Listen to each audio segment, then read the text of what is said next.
Hello and welcome to another Y-PAC Check-ins. I'm your host, Sean Davido, and today I'm joined by Deputy Chief Jeremy Rodriguez from the Yakima Fire Department. Thanks for joining me today, Jeremy. Well, thank you, sir.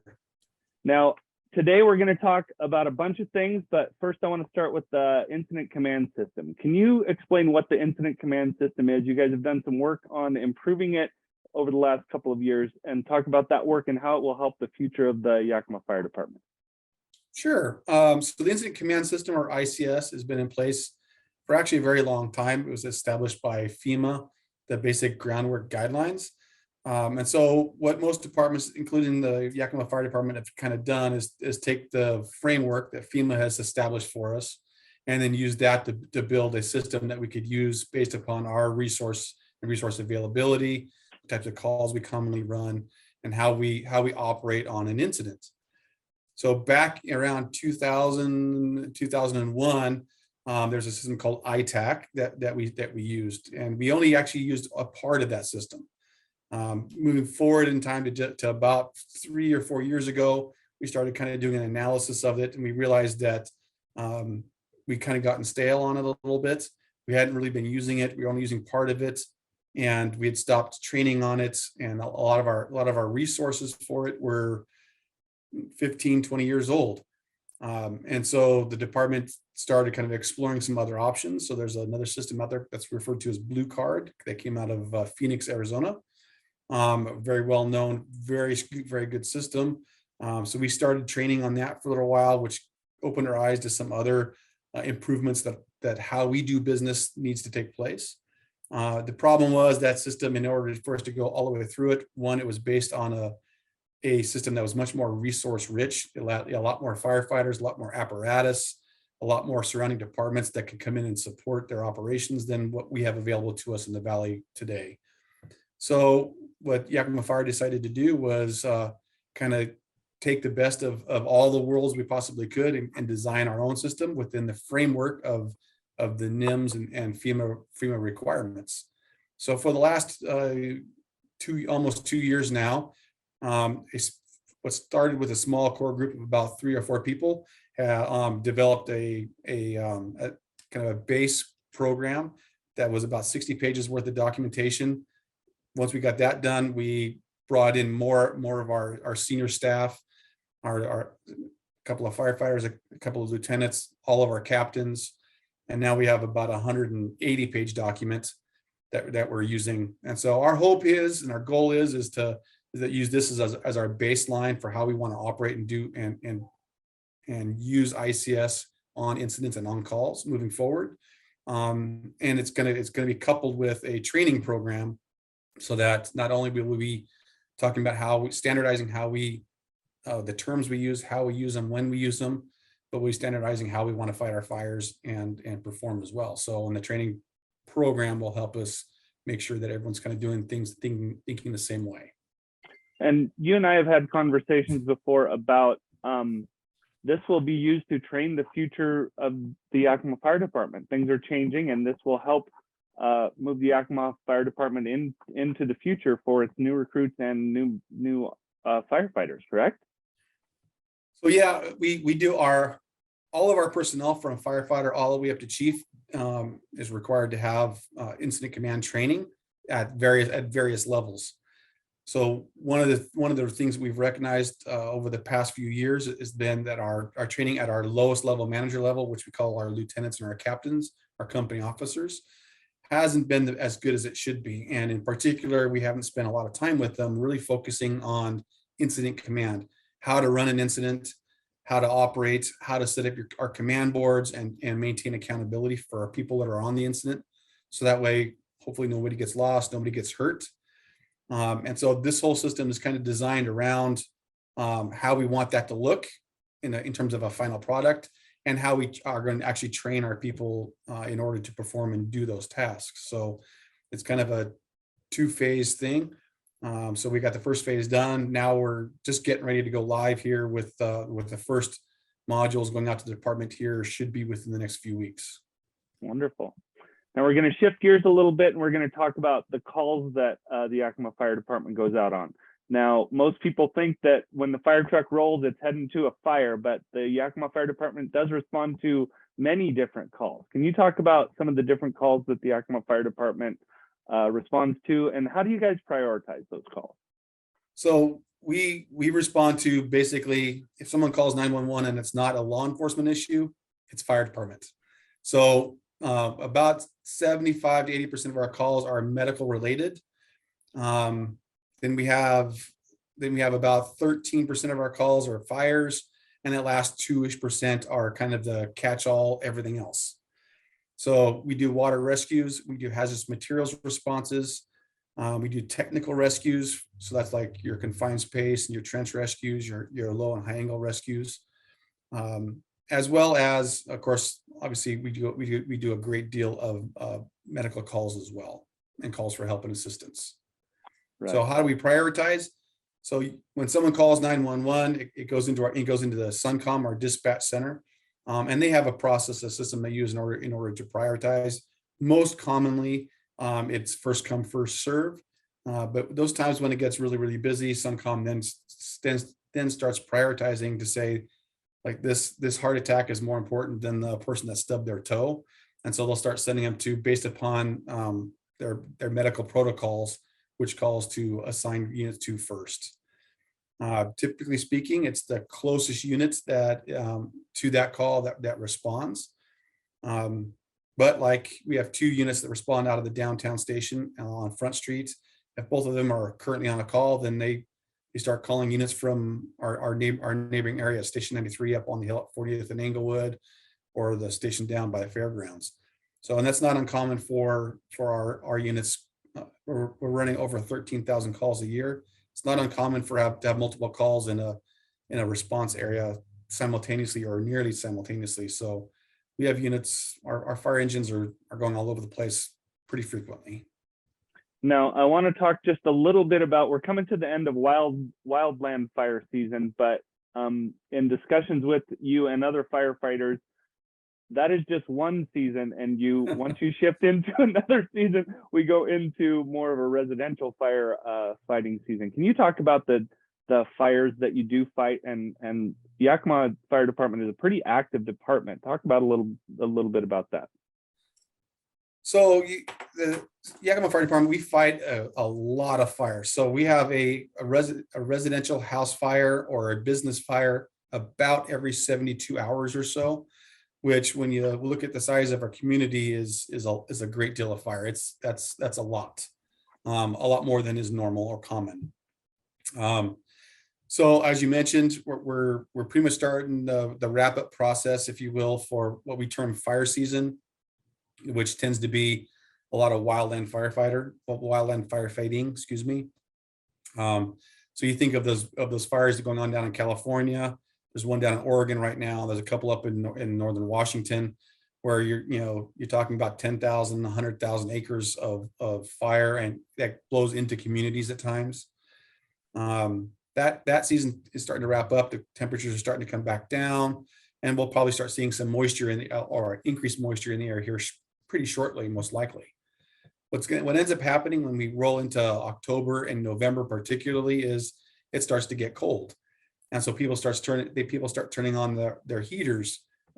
Great many people use space heaters. Great many people have heaters that are mounted to the walls. And if they had pushed their furniture out against the wall during the summer for more and better air circulation, and they turn that baseboard heater on, it can create fires and fire situations. Also, those space heaters use a lot of power, use a lot of electricity, and so it becomes pretty easy to overload electrical circuits, which can also cause a lot of fires. So typically we get a month or two where things kind of mellow out for our fires, and then we start ramping back up again with structural fires. And we start getting into that November, December, as the temperatures really start to drop. Good information. Now, I want to talk a little bit about training, and you guys recently completed a training academy that the Yakima Fire Department regularly holds. Can you talk about some of the components of that and why it's important for new recruits and even veteran firefighters to get hands-on training like that? So our fire engines are staffed with 3 firefighters per apparatus. So when you see a fire engine driving down the street, there's 3 people assigned to it that are riding on it.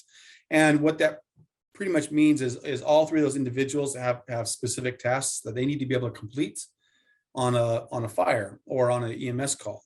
And so what we do is we do a 12-week academy for our new hires. And the idea of that academy is to go through probably about 90% of the functions that they're going to do when they are assigned to an apparatus. Because when they get assigned onto an apparatus, they will be that 3rd person. They're not going to be a 4th or a 5th. They're going to be the 3rd. So they have to be a fully functioning member of the crew. Otherwise, that crew is just not going to operate as efficiently or effectively. And we need to maximize their abilities even as we continue to train them. So that's what our academy is really focused on doing, is giving them those core basic skills so they could take a hydrant, they could pull a line.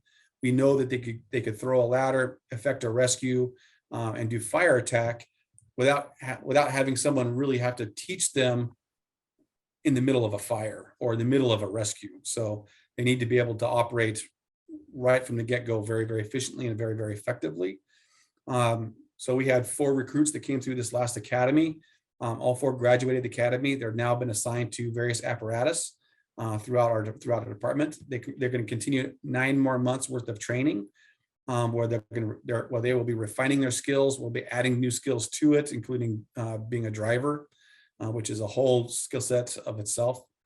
And so that's kind of how we do it. And that's why the importance of for that new guy, the new hire becomes, right? The importance for our veterans, our older guys is a lot of these skills we just don't use very frequently. So the number of times that we throw a ladder up to effect a rescue, fortunately, the good news is we don't have to do that very often. Most people get out of the house before we get there. That's a good thing. But we need to be able to do it efficiently, quickly, and effectively. And so the goal is to keep our people at their top skill ability. We don't want their skills to degrade over time, which is a natural, normal thing. And so part of what we do is we use our probationers to help kind of knock off the rust and the dust, if you will, to make us a little bit better and keep our skills good. But most of our crews, if you see them out and about town, even if they don't have a probationer on it, spend a lot of time drilling and training, again, so that way their skills are at their peak. So that way, if that worst case scenario happens, they're going to be right there ready at hand with the skills they need in order to make that rescue, to fight that fire, to cut the car open, to get a person, to extricate someone from a bad car accident, or whatever they may need to do. Now let's shift to some of the equipment that you use, and you recently received a ARF engine, an ARF apparatus that is specifically designed for airport response. Can you talk a little bit about that and some of the other specialized equipment that you use, and how do fire trucks and equipment get replaced over time? I'm sure that equipment gets used quite a bit and it ages. How does that equipment get replaced? Okay, well, let's start with the ARF, starting about the new crash fire rescue. So that one was replaced through the FAA. So thank you to the airport people, Rob and Jaime. They really stepped up and worked really hard along with a previous deputy fire chief to really to get a grant for us to replace that apparatus. So the city of Yakima Fire Department, one of the services we provide is coverage for the airport for fire protection. That allows larger aircraft to land into the airport because we have someone assigned on an ARF rig 24 hours a day. So that new ARF rig carries about 1,600 gallons of water, a couple hundred gallons of foam, has a whole host of other capabilities that I'm not even going to here, and an ability to really efficiently and effectively fight a large fuel spill fire or a crashed down aircraft. It would respond in tandem with other responding fire engines and such, because of course rescue becomes a big part of that, and that rig by itself can't do a rescue because it's just an apparatus. So that rig gets replaced every, I believe it's about 15 or so years. We typically get a new one, usually through some form of FAA grant is typically how it's done has been done most frequently for us since I've come on the job in 1996. In regards to our other apparatus, and we try to use a variety of different means and methods in order to replace them. So we've applied for grants in some cases. Most frequently, though, we work with the city manager and the finance director and obviously the fire chief, and we sit down and we sketch out what apparatus we need to replace. Work with them to find the appropriate funding mechanisms. So currently, we have three new fire engines that are on order, that's being paid for through ARPA money that came in from the federal government last summer. And so we're really excited and looking forward for the arrival of those engines here as soon as, hopefully they get here soon. But like everything, they got delayed a little bit. So, but they're still under construction. So we're feeling pretty good right now. So. And that's good for the community. It helps protect our community, and it replaces some equipment that it gets used quite a bit, and it's a little outdated. So it's good for everyone in the city of Yakima. Yep, absolutely.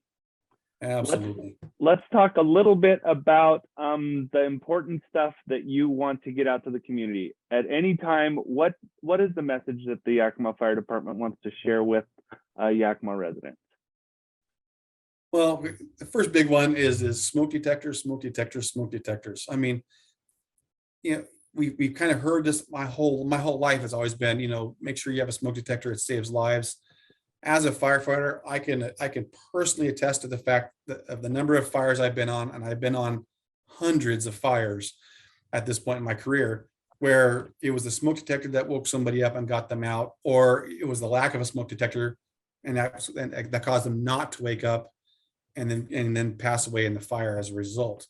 So I would really heavily encourage everybody to make sure you got a smoke detector, make sure the smoke detector is working. So, and change that battery. Usually it's in the falls when we tell people to change the batteries. Make sure you change the battery once a year and check to make sure it's working.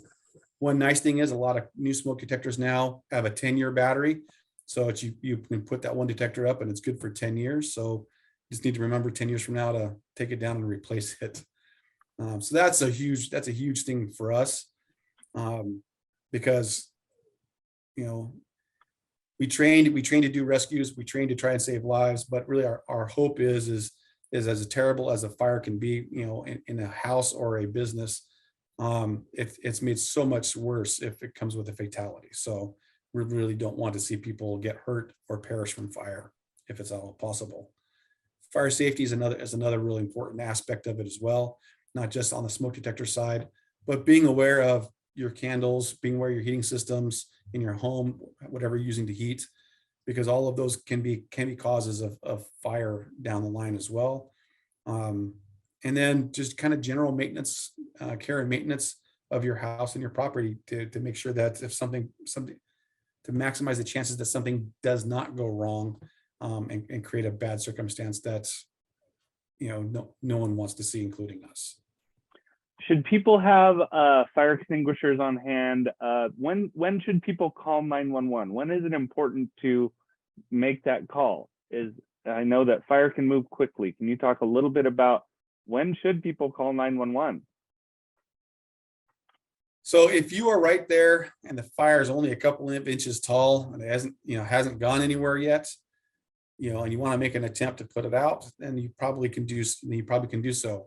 The one exception to that's going to be grease fires.